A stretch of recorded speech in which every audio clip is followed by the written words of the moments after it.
দেশ জুড়ে বেড়েছে তাপমাত্রা। অসহনীয় গরমে জনজীবন হয়ে উঠছে বিপর্যস্ত।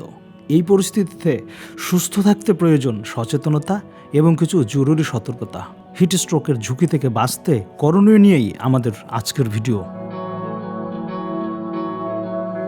তীব্র গরমে সবচেয়ে বড় সমস্যা হলো পানি শূন্যতা। তাই তৃষ্ণা না পেলেও নিয়মিত পানি পানের অভ্যাস করুন। প্রতিদিন অন্তত 2 থেকে 3 লিটার পানি পান করার চেষ্টা করুন। পাশাপাশি স্যালাইন, ডাবের পানি ও লেবুর শরবত শরীর ঠান্ডা রাখতে সাহায্য করবে। গরমে পোশাক নির্বাচনেও সতর্কতা প্রয়োজন।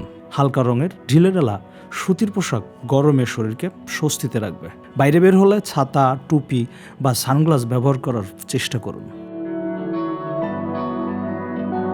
বিশেষজ্ঞদের মতে সকাল 11টা থেকে বিকাল 4টা পর্যন্ত রোদের তাপ সবচেয়ে বেশি থাকে। তাই এ সময় অপ্রয়োজনে বাইরে না যাওয়াই ভালো। প্রয়োজনে ছায়া থেকে কাজ করা উচিত। এ সময় ঘরের পরিবেশ ঠান্ডা রাখাও গুরুত্বপূর্ণ। দিনের বেলায় জানালার পর্দা বন্ধ রাখুন এবং ভোর বা সন্ধ্যায় জানালা খুলে বাতাস চলাচলের ব্যবস্থা করে দিন। এতে কিছুটা স্বস্তি পাবেন। এ সময় চেষ্টা করুন অতিরিক্ত তেল চর্বিযুক্ত খাবার পুরোপুরি এড়িয়ে চলতে। হালকা ও সহজপাচ্য খাবার গ্রহণ করলে শরীর সুস্থ থাকবে। তীব্র গরমে দীর্ঘ সময় রোদে থাকলে শরীরের তাপমাত্রা নিয়ন্ত্রণ ব্যবস্থা ব্যাহত হয়।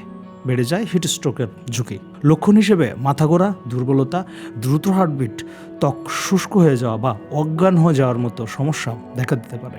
এ ধরনের লক্ষণ দেখা দিলে দ্রুত ছায়াযুক্ত স্থানে সরে গিয়ে শরীর ঠান্ডা করতে হবে। প্রয়োজনে চিকিৎসকের শরণাপন্ন হতে হবে।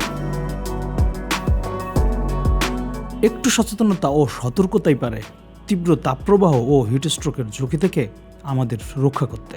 নিজে সচেতন থাকুন, অন্যদেরও সচেতন করুন। সুস্থ থাকুন, নিরাপদ থাকুন। Desk report, the financial express.